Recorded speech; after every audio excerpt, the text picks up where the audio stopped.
Bonjour les pluches, on se retrouve aujourd'hui pour une nouvelle vidéo en compagnie de Victoria de la chaîne Multivé. Salut les pluches. Et on va vous parler aujourd'hui des pervers narcissiques.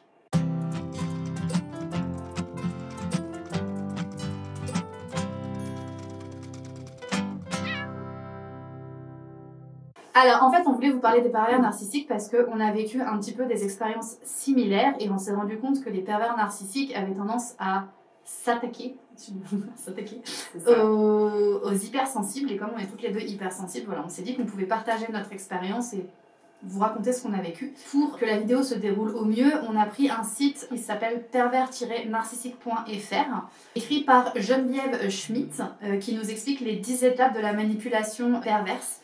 Donc on a décidé de diviser cette vidéo en deux parties. Donc la première partie sera sur ma chaîne et on va vous parler des points un peu négatifs et de quand on vit cette relation où on est manipulé, cette relation perverse. Simplement. Et il y aura la deuxième partie sur la chaîne de Victoria, donc je vous mettrai le lien en description, pour voir justement l'après et comment nous on s'en est sortis, ou ce qui s'est passé après et ce qui se passe pour nous maintenant. Donc voilà, donc on va suivre les différentes étapes qu'elle a mises sur son site. Et comme ça, on va vous parler, nous, en fonction des différents points de ce qu'on a vécu. À savoir, je précise, que du coup, nous, c'est des relations amoureuses, en fait, qu'on a vécues. Mais on peut aussi vivre des relations manipulateurs, pervers, narcissiques en amitié. Je pense que j'en ai vécu aussi. Et dans la famille aussi. Et dans la famille. Donc, vraiment, dans tout notre entourage. Et là, on s'est focalisé, comme on a vécu la même chose au point de vue amoureux. Mais ça peut arriver n'importe où. Moi, je pense que j'ai vécu des relations amicales narcissiques. Enfin, pervers narcissiques. Voilà, donc la première partie, ça s'intitule La lune de miel. Je sais pas si tu veux commencer ou pas. La lune de miel. Alors moi, comment je l'ai vécu? Lune de miel, c'est beau. C'est tout ce qu'on a envie d'avoir dans une relation. Donc moi, personnellement, comment ça a commencé, c'était une personne très attentionnée. C'était tous les jours savoir comment ça allait, si on avait passé une bonne journée. Moi, c'était juste des petites phrases comme ça, des petits moments qui, pour moi, étaient importants et je me sentais très très bien. Pour moi, c'était pareil. Alors en plus, c'était ma première vraie relation en plus. Et pareil, c'était des messages réguliers, savoir comment j'allais, comment ça s'était passé, si on pouvait se voir. Ils faisaient l'effort de venir chez moi parce que j'avais pas le permis en plus. Voilà, en fait, c'est au début, ils nous vendent du rêve en disant de toute façon, ils sont là pour nous. On est les rêves en fait, quelque part. J'ai envie de dire une petite relation classique. Voilà, classique, mais où on se dit, il a quand même le petit truc en plus, on a l'impression qu'il est un petit peu mieux que les copains de mes copines, ou voilà, il est là pour nous et tout ça. Donc pour le début, oui, relation classique, mais bien. Enfin, on se sent bien, ouais, quoi. On est bien. En fait, on se sent confiance. En confiance et on se sent aimé. Mais sur un piédestal, ouais, voilà. Enfin, on a l'impression qu'on est hyper importante dans le couple et tout. Alors, ce qui est aussi le cas dans des relations normales, mais le degré est plus équilibré, je trouve, dans une relation normale. C'est ça. Donc, pour le premier point, ça a commencé comme ça pour toutes les deux. Après, c'est premiers troubles ressentis, et je lis le petit 3 aussi, qui est premières expressions visibles de la personnalité perverse. On va vous le dire dans un même point parce que on n'a pas su faire trop la distinction. Ouais. Voilà. Ouais, c'est ça. Mais voilà, pour vous expliquer comment on a commencé à se dire, enfin l'emprise a commencé à se refermer sur nous, parce que comme on vient de vous dire, c'est une relation de confiance au début, donc on avait confiance, et à partir de là, donc je te laisse commencer. Moi je commence. Ok. Donc moi je l'ai connu, j'étais très jeune à ce moment-là, j'étais encore au lycée. Ouais, on mange en même temps. Donc j'étais encore au lycée. Donc comment j'ai ressenti les premiers troubles? Moi ça a commencé par de la jalousie. Donc j'avais beaucoup d'amis garçons, filles. Et là il a commencé à être un peu plus jaloux. J'avais de moins en moins le droit de parler avec des garçons. C'était des petits pics comme ça où il s'énervait beaucoup plus facilement. Sans qu'il y ait forcément grosse dispute. Donc moi c'est comme ça que ça a commencé, tout doux. Donc ça a commencé par des petites insultes. Pas du tout belle à entendre, qu'on soit en couple, amical, enfin c'est des insultes qu'on ne devrait pas entendre. Donc ça a commencé par insulte. C'est le mot que j'ai à dire, moi. Insulte. Donc là, ça a commencé comme ça. Moi, c'était pas vraiment pareil. Au fur et à mesure, dès que j'allais voir ma meilleure amie, il m'envoyait plein de messages. Je le prévenais à l'avance, enfin, je vais voir ma meilleure amie, on se voit pas ce week-end, enfin j'en sais rien. Et il m'envoyait des messages tout le temps. Et en fait, il faisait en sorte qu'on s'embrouille quand j'étais chez elle, ce qui fait qu'à un moment donné, je finissais par partir et dire bah en fait, je peux pas rester, il est en train de m'embrouiller, donc faut que je parte. Il trouvait la moindre excuse, et du coup, il venait me voir, et c'était un peu, en fait, il me récupérait, il y avait de la jalousie vis-à-vis d'elle. Il y a eu la même chose vis-à-vis de ma sœur, où il commençait à critiquer beaucoup ma sœur et à me dire elle est pas si bien, machin, et à m'éloigner un petit peu d'elle. Au fur et à mesure, bah, on a emménagé ensemble, et puis il m'a autorisé à prendre un chat, parce que j'avais un chat chez mes parents et je voulais récupérer un chat, donc vous connaissez bien, Weasley. Et il m'a autorisé à le prendre, et puis c'était, de toute façon, le chat il miaule trop, faut que tu te lèves, le chat il a fait ça, et en fait, dès que le chat faisait quelque chose, je devais me priver de ce que j'étais en train de faire, en fait. J'avais pas le droit d'aller voir mes amis sur Paris parce qu'il fallait que je rentre nourrir le chat alors que j'étais en transport, c'était compliqué. Enfin, c'était plus simple pour moi d'aller sur Paris, j'avais pas le droit de revenir. Enfin, je devais revenir nourrir le chat, ou alors il le nourrissait pas. Enfin, c'était vraiment des petits chantages comme ça au fur et à mesure où, sans s'en rendre compte, en fait, on s'éloigne de tout le monde. Enfin, je l'ai vécu ça aussi. Bah voilà, j'ai oublié de le dire, je l'ai vécu. Le fait qu'il t'insulte et tout ça et qu'il te dise de plus parler à tes potes parce qu'il était jaloux, bah en fait finalement on se dit mince, mon amoureux il est pas content. Ça, on s'éloigne. En fait, on fait ça, on se dit, bah, je le fais pour lui, le pauvre, il est malheureux, machin. Et en fait, on s'éloigne des gens. Et bah, du coup, je voyais très peu ma meilleure amie, parce qu'il m'embrouillait à chaque fois. Quand je devais aller dans ma famille, bah, soit il venait tout le temps avec moi, donc je voyais jamais ma famille. Et je m'en étais pas rendu compte. Ma famille me l'a dit après, mais en fait, il me parlait très mal. Et je me rendais plus compte parce que je pense que ça faisait partie de mon quotidien.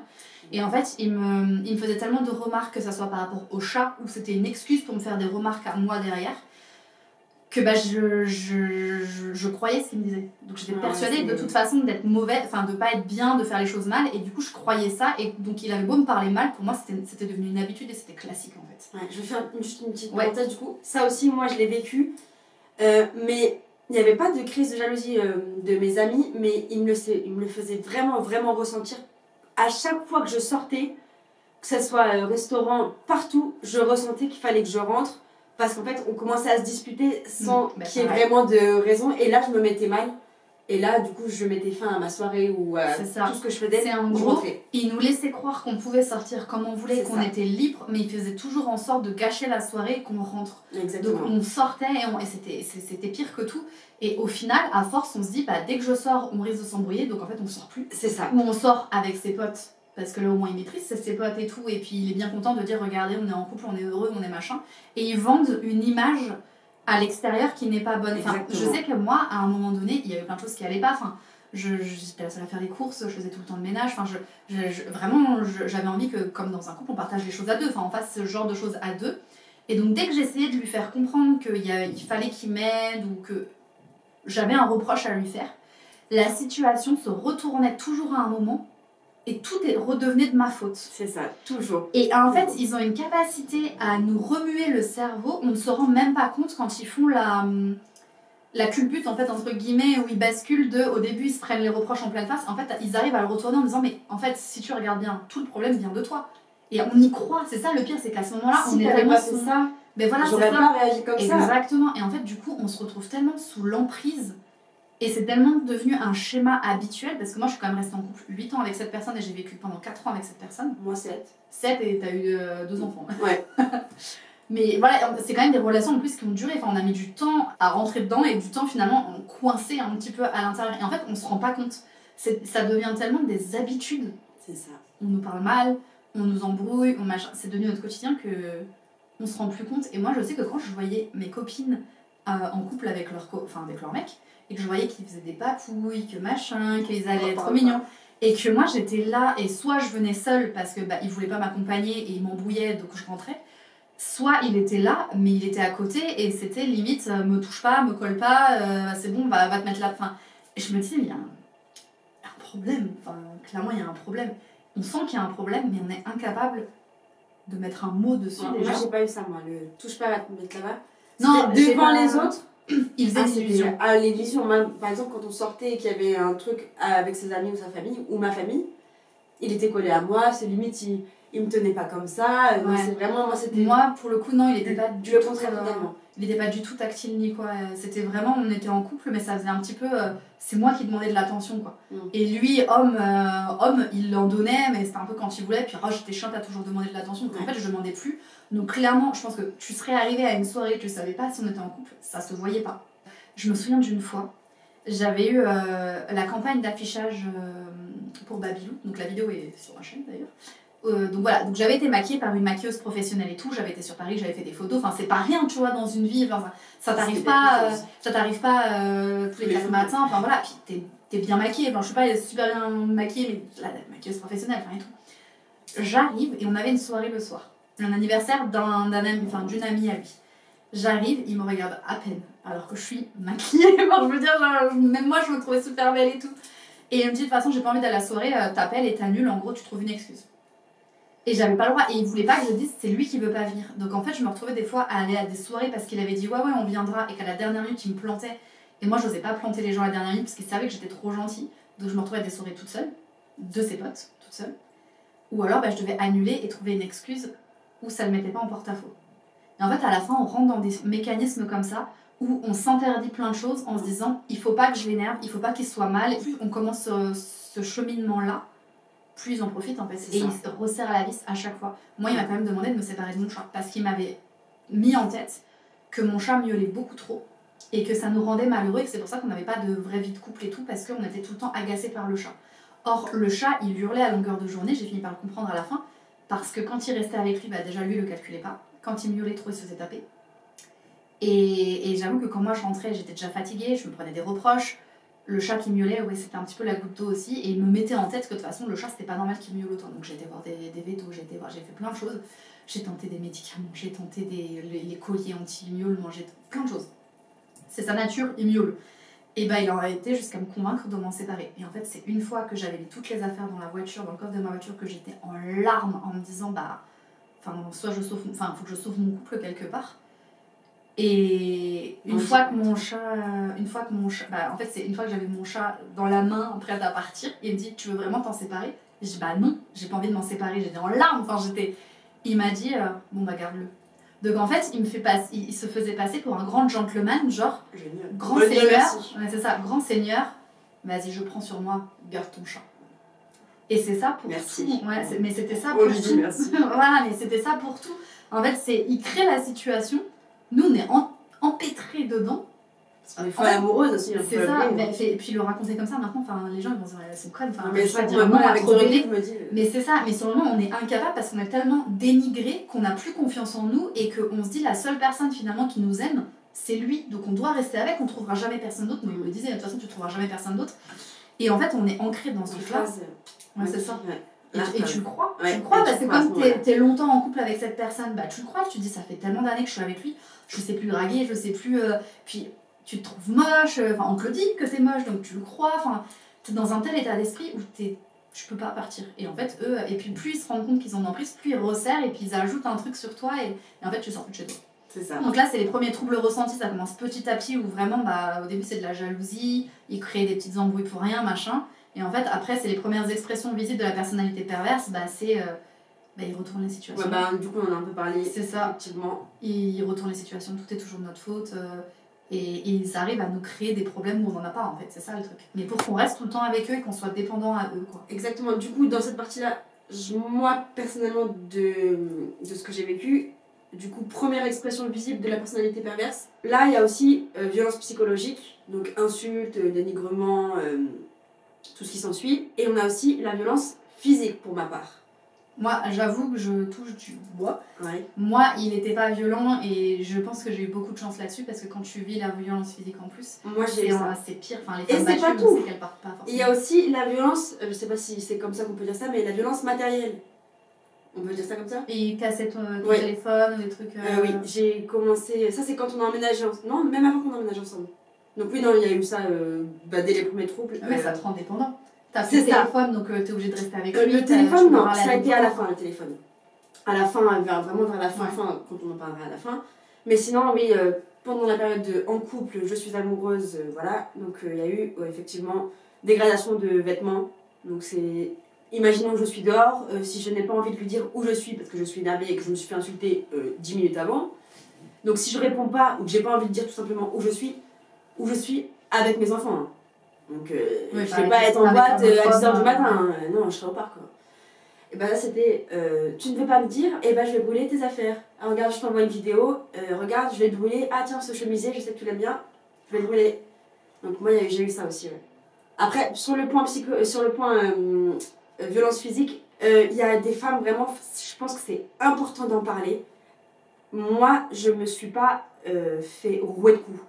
J'ai subi de la violence physique, j'ai eu le visage marqué, mais je ne me suis pas fait comme certaines femmes battre, Ouais, t'as à passé, n'être quoi. pas. Voilà, je me suis pas fait. Voilà, le gros mot, je me suis pas fait tabasser. Après, il n'y a pas de petite ou grande violence physique, mais c'est important de le dire qu'il y a des femmes qui se font vraiment.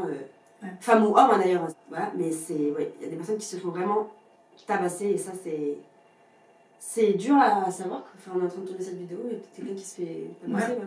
Parce qu'en fait, quand on vit pas ça, quand on est en couple toujours avec quelqu'un avec qui ça se passe très bien, qui est dans l'écoute, un couple, j'ai envie de dire entre guillemets classique, même voilà. c'est pas de couple classique, mais on se dit mais comment une femme peut accepter ça? Mais en fait, il faut savoir qu'avant de se faire tabasser, ou battre, ou enfin, le mot que vous voulez, il y a tout un mécanisme avant d'emprise. Et quand on est dans cette emprise, qu'on est au plus mal, qu'on n'a pas confiance en soi, qu'on n'ose pas partir, et surtout on a peur aussi de partir, parce qu'on se dit déjà je suis en couple avec cette personne, elle est capable de me faire ça, parce que juste à être au parc, si je pars, qu'est-ce qu'il est capable de me faire? Où s'arrête la folie en fait? On ne sait pas si la personne peut te retrouver, enfin on ne sait pas et on a peur des conséquences. Et en même temps on a peur de se retrouver seul parce qu'on a quand même eu des relations longues. Donc d'un coup de se retrouver seul, on se dit mais je vais faire quoi? Je vais me retrouver toute seule, qu'est-ce qui va m'arriver? Enfin je sais que par exemple moi je vivais l'appartement, c'est lui qui l'avait acheté. En partant, je n'avais plus d'appartement, je n'avais plus d'endroit où loger, je n'avais plus. Enfin, donc il y a tout ça aussi qui fait peur et où on se dit, finalement, je reste, mais quand il n'est pas méchant, quand il n'est pas mauvais, au moins je peux vivre ma vie.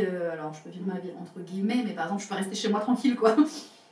T'es limité, mais tu sais que au moins, dans ces moments-là, t'es bien. C'est ça. Jusqu'à la prochaine fois. C'est ça. Moi, on a essayé de m'alerter, je n'entendais rien. J'étais tellement dans mon truc que j'ai souvenir que ma meilleure amie, mais pendant plus d'1 an, elle a essayé de me le faire quitter. Et en fait, j'étais persuadée qu'elle était juste jalouse de mon couple et que c'est pour ça qu'elle voulait que je me sépare. En fait, comme au début, il m'embêtait dès que j'étais chez elle, je me suis dit, en fait, elle a de la jalousie vis-à-vis de cet homme parce qu'il nous a gâché des soirées. Et donc là, elle se venge.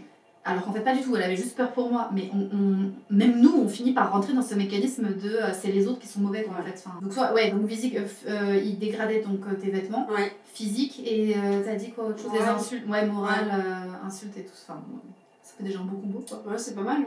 Ensuite, on a le point 4, première résistance de la victime. Donc, le moment où on commence à se dire stop. Alors, moi, première résistance de la victime. Je pense que ça, je l'ai eu tout le long de la relation, moi. Je l'ai eu dès le début. Parce que même pour moi, si à la fin, les insultes et tout, c'était devenu quelque chose de normal, entre guillemets, enfin, pour moi, du coup, c'était devenu normal. Hein. J'ai toujours résisté, enfin, j'ai toujours répondu, je l'ai toujours aussi beaucoup insulté. J'ai déjà aussi été violente envers... Ouais, tu répondais, quoi. Ouais, j'ai toujours répondu, en fait. Je pense. Après, peut-être que dans les 7 ans, il y a des moments où, je sais pas, j'étais très fatiguée, que j'en pouvais plus, que là, je me suis moins battue. T'as quand même eu une grossesse aussi, enfin, il y avait un enfant, t'étais fatiguée, enfin, il y a quand même eu tout ça, enfin, ça joue, c'est un moment où t'es faible, enfin, hormonalement parlant et tout ça, enfin, t'es faible, donc c'est encore un moment où il peut encore plus... Mais du coup, première résistance de la victime, du coup, moi, je l'ai eu tout le long, mais ça a été quoi comme résistance? Ça a été, en fait, c'est bête, hein, mais répondre comme lui le fait. M'insulter, je l'insulte aussi. Parce que si je parlais calmement et que je lui expliquais que c'était pas bien ce qu'il faisait, ça ne servait strictement à rien. Parce que c'était parler à un mur. Donc, au final, je faisais pareil. Résistance, je l'insultais. Je pouvais me mettre aussi à le frapper. Ou sinon, je sais pas si on peut appeler ça une résistance. C'était quand je savais qu'il allait vraiment, déchirer mon plus beau blazer que j'avais payé le plus cher. Là, j'allais peut-être me mettre en position de victime. Je sais pas si on peut parler de cette résistance. Si, en fait, je savais faire la victime. En fait, je savais utiliser mon côté victime pour que ça le touche et pour qu'il ne le fasse pas. Ouais, pour qu'il passe pas à manipulateur. Non, mais en fait, t'avais compris sa façon de faire et tu savais comment... Ce que moi, j'ai pas réussi à faire. Moi, je pense que déjà, de base, on n'a pas les mêmes caractères. T'as un caractère plus fort que moi, enfin, plus battante que moi. Moi maintenant, mais à cette époque-là, je l'ai rencontré, j'avais 19 ans, je suis partie, j'en avais 26.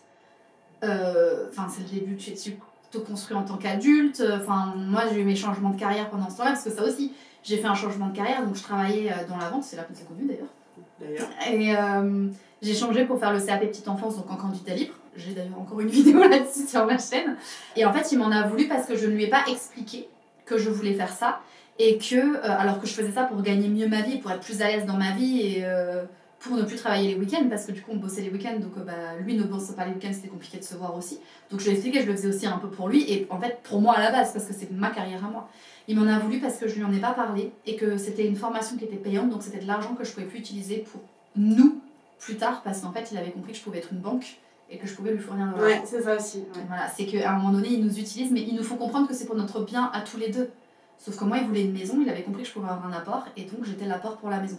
Et du coup, c'était de l'argent en moins pour la maison. Sauf que moi, je lui expliquais que, ben ouais, mais c'était pour mon bonheur et mon confort, il en avait, mais rien à faire. Ce n'est pas son bonheur et son confort à lui. Voilà. Et que j'avais fait mes stages sur mes vacances, donc en fait, forcément, j'ai demandé des congés sans solde, donc j'ai pas été payée pendant 2 mois, enfin, mais tout ça pour avoir un diplôme après. En fait, je faisais pas ça en vain, et ça lui allait pas. Et je me souviens, ça m'a fait penser à une autre anecdote, c'est que quand ma grand-mère est décédée, donc ma grand-mère est décédée. Dans le lit, j'étais à côté. Enfin, vraiment, c'est arrivé très brutalement et j'étais présente jusqu'au dernier souffle. Donc c'est quelque chose...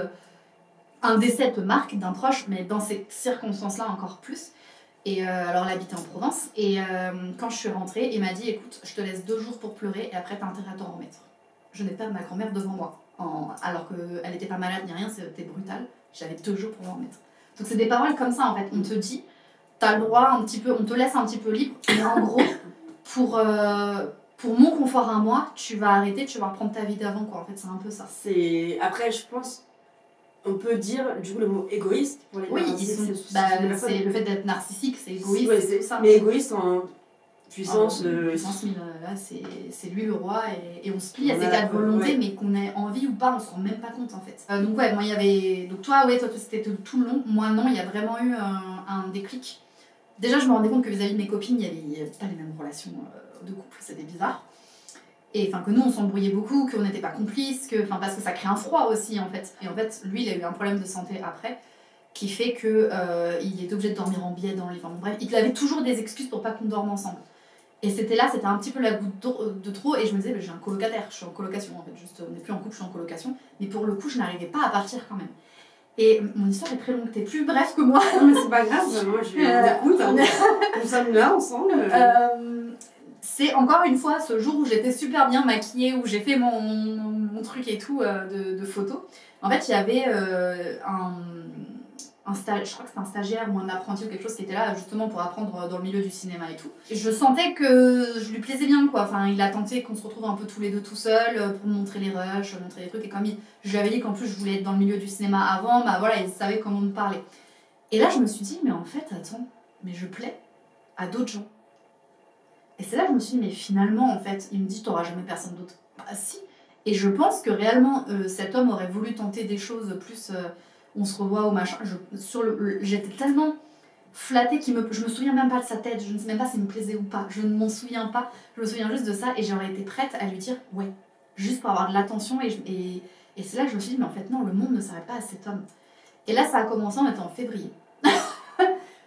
Je vais pas raconter toute l'histoire, mais ça a commencé au mois de février et au fur et à mesure, plus il essayait de me manipuler, plus je résistais.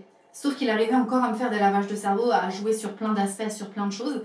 Par contre, moi, je lançais beaucoup plus cette discussion en disant ça va plus, ça va plus, ça va plus. Et en fait, plus il essayait, il me remélangeait le cerveau, mais moins il me le mélangeait, il me le mélangeait de moins en moins. Ouais, moins bien. Jusqu'à un moment où il m'a dit est-ce que tu m'aimes encore? Et au fait, je me suis posé la question et je lui ai dit bah non. Et pourtant, je suis pas partie à ce moment-là encore. Malgré tout ça, je suis restée quand même encore. Parce qu'avant, quand il me demandait est-ce que tu m'aimes, j'étais même pas sûre. Franchement, je pense que je n'ai même pas été amoureuse de cet homme. Je croyais. Comme c'était le premier, j'étais persuadée d'être amoureuse de lui. Et en fait, je crois que, aujourd'hui, je me rends compte que non, c'est pas ça l'amour en fait. Mais j'osais pas lui dire, donc je faisais des. Et toi? Ou tu vois, je trouvais des excuses. Je disais pas clairement oui, mais je disais pas non plus. Et je me mentais à moi-même. Et là, j'avais osé lui dire non. Mais pourtant. Mais pourtant. Après, c'est violence dans le lien perverti. Bah, tu vois, en fait, on en a parlé un petit peu. C'est le point numéro 5, en fait, quelque part. Et bah, en soi, il se relie. Il est dans les autres. Ouais. Ça s'est mis dans les autres et tout. Enfin, violence physique pour ta part, violence au. Violence lien perverti, du coup, ouais. Violence parce que c'était aussi des deux côtés au bout d'un moment. Ouais, mais parce que toi, tu répondais, c'était ta façon de. Et je répondais pas tout le temps. Parce que faut savoir que je fais 1m65, les bras blancs comme ça, hein. 1m65, en face j'avais une personne qui faisait 1m98, Donc je rétorquais pas à chaque fois, hein. Je vais pas m'inventer des vies. Si lui il avait envie de te mettre une patate, oui, une patate. Et bah oui, c'est comme ça que ça se passait. Donc il y avait des moments où moi j'étais violente, mais à ce moment-là, il l'était pas du tout. Ça a été plus, je sais pas, on accumule insulte, ça rentre. On pète un plomb, on n'est pas des robots. Là, je devenais violente.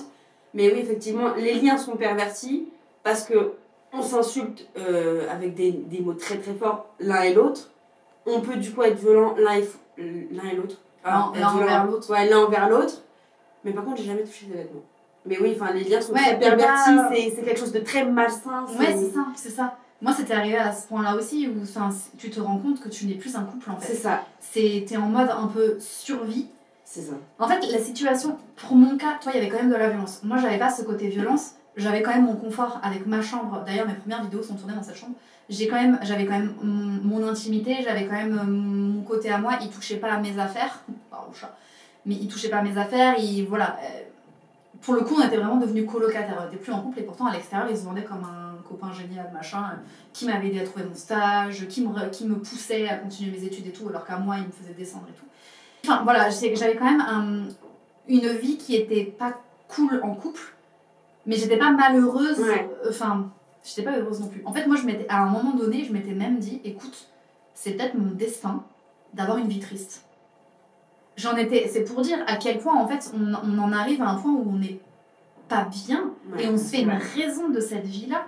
J'avais 25 ans. Et je m'étais dit, mais peut-être que mon destin, c'est d'avoir une vie malheureuse. Il y a des destins tragiques, il y a des personnes comme ça, ils n'ont pas de chance dans leur vie. Et je m'étais dit, peut-être que moi, c'est ce cas-là, c'est que je n'arriverai jamais à être heureuse. Je finissais par me dire, le problème, c'était moi. C'est que je n'étais pas capable d'être heureuse en couple, peu importe avec la personne, et que autant rester avec lui qui m'aimait et qui persuadait que c'était normal et qu'il y avait des gens qui étaient faits pour être heureux en couple et dans leur vie, et que moi, je le serais pas. Alors, je changeais de boulot, ça se passait bien. Donc, je me suis dit, voilà, j'ai le boulot. Et puis j'ai ma vie de couple qui est naze, mais c'est la vie. Ouais, naze de naze. Et le dernier point qu'on voulait aborder dans cette vidéo, c'était le point 6, multiples tentatives de rupture. Donc moi j'en ai déjà un peu parlé du moment où je me suis rendu compte que je pouvais plaire à d'autres hommes, mais je suis quand même pas partie. Parce que, comme j'ai déjà expliqué, la peur de me retrouver toute seule. Je vivais plus chez mes parents, donc je savais que si je le quittais, il fallait que mes parents veuillent bien que je retourne chez eux, donc ça j'avais pas de doute. Mais ça veut dire perdre aussi d'autonomie. En fait, t'as peur de perdre le peu d'autonomie que t'avais eu avant que tu vivais seule, que t'étais adulte et tout, et tu retournes vivre chez tes parents, tu vois, il y avait une notion un peu d'échec. Et tant que je le voyais comme ça, j'étais pas capable de partir. Mais il y a plusieurs fois, comme j'ai dit, où j'ai lancé les discussions en disant, écoute, il y a un moment donné, il faut qu'on prenne une décision. Soit on est réellement en couple et genre, on est proche, même physiquement, voilà, enfin, je sais pas, on fait des choses ensemble. Soit on arrête là. Et moi, il y avait déjà eu une rupture une fois où il m'avait largué comme une chaussette le jour de la Saint-Valentin parce que j'avais grossi. Et sauf qu'il est revenu, au bout d'une semaine, il est revenu vers moi parce qu'il a dû se rendre compte que finalement, faire les courses tout seul, faire les machines, faire le ménage, c'était chiant. Honnêtement, avec le recul, je pense que c'était ça. Et il avait même parlé à ma mère en lui faisant comprendre que c'était moi le problème, que s'il me quittait, il fallait pas lui en vouloir à lui. Enfin voilà, c'était des trucs comme ça. Donc il y a eu cette rupture où j'aurais dû, à ce moment-là, ne pas retourner. Mais on est tellement sous l'emprise qu'on retourne.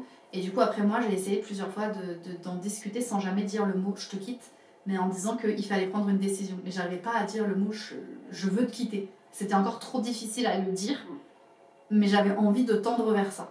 Alors moi, du coup là on est sur multiples tentatives de rupture. Les tentatives de rupture. Alors moi, ça a commencé vraiment dès le début de la relation. Alors peut-être pas dès le début. Enfin moi, c'était aussi une complication. Un couple assez compliqué. Il faut savoir que dès qu'on s'est mis ensemble, au tout début, c'était pas totalement fini avec mon copain d'avant et il le savait. Enfin, j'avais vraiment été transparente avec cet homme qui a partagé ma vie pendant 7 ans. Mais au bout d'un mois, on s'est séparés. Donc là, c'est moi qui l'ai quitté à ce moment-là pour me remettre avec mon ex. C'est génial. Quand on est jeune, qu'est-ce qu'on est intelligent. C'est vraiment quelque chose à faire. J'avais 16 ans à ce moment-là. Tu le sais, après tu le refais plus. J'avais 16 ans à ce moment-là, mais magnifique. Donc je le quitte, je lui dis pourquoi je le quitte, et c'est là qu'il me dit la première fois je t'aime. Donc là, je pense qu'on a eu le côté pervers narcissique qui voit qu'il a plus trop sa proie. Ouais. Du coup, là, il essaye vraiment, enfin, il me dit je t'aime, enfin, c'est limite si c'était pas vraiment quelque chose de très dramatique ce qui se passait, alors, enfin, c'est une rupture, quoi. Donc, on se sépare, après, on se remet ensemble. Et je pense que cette séparation-là, moi, je sais qu'il m'en a parlé pendant très très longtemps, enfin, pendant toute notre relation, j'ai entendu parler de cette rupture-là. De quand je l'avais quitté pour me remettre avec mon ex. Et après, pendant toute notre relation, on a eu énormément de petites ruptures comme ça. Donc je sais pas si c'était des tentatives de rupture. Si. Si, en fait, je pense que toi, t'avais un côté inconscient qui te disait, mais en fait, fuis cette relation, donc t'arrivais à la rupture. Mais le côté qu'il avait manipulé était tellement fort. Et c'est moi qui retournais là. C'est moi qui le quittais à chaque fois. Pendant 7 ans, je le quittais à chaque fois parce que au-delà de la manipulation du pervers narcissique, moi c'était aussi quelqu'un d'infidèle. Donc ça jouait vraiment. Ça jouait pas, ça fait peur. Bon, on va mettre ça sur le fait que j'avais 16 ans. Donc moi il y avait beaucoup de tentatives de rupture, mais c'était plus par rapport à la tromperie et par rapport aux insultes aussi. Mais je revenais tout le temps. Alors je laissais même pas le temps de revenir, que j'étais déjà revenue. Donc, ouais, mais c'était la manipulation. C'est ça. Je revenais tout le temps, il y en a eu je sais pas combien. Et on va dire que je me suis peut-être vraiment réveillée. Et là, c'était plus pour l'infidélité, mais vraiment pour le côté pervers narcissique. Je me suis réveillée quand j'ai eu ma première fille, donc après 4 ans de relation. Après 4 ans de relation, là, j'ai commencé à me réveiller et à me dire il faut que je le quitte, mais pour les bonnes raisons, pas que pour la tromperie. Mais là, moi, c'est comme ça que je l'ai vécu, je me disais, il faut pas que je le quitte tant que j'ai encore des sentiments, parce que je sais que c'est moi qui vais souffrir, et je vais retourner vers lui, même si, tant que j'ai encore des sentiments, je sais que je vais retourner vers lui. Je le sais. Il peut faire tout ce qu'il veut, je sais que je vais retourner vers lui. Et j'attendais vraiment d'avoir ce petit déclic. C'est ça.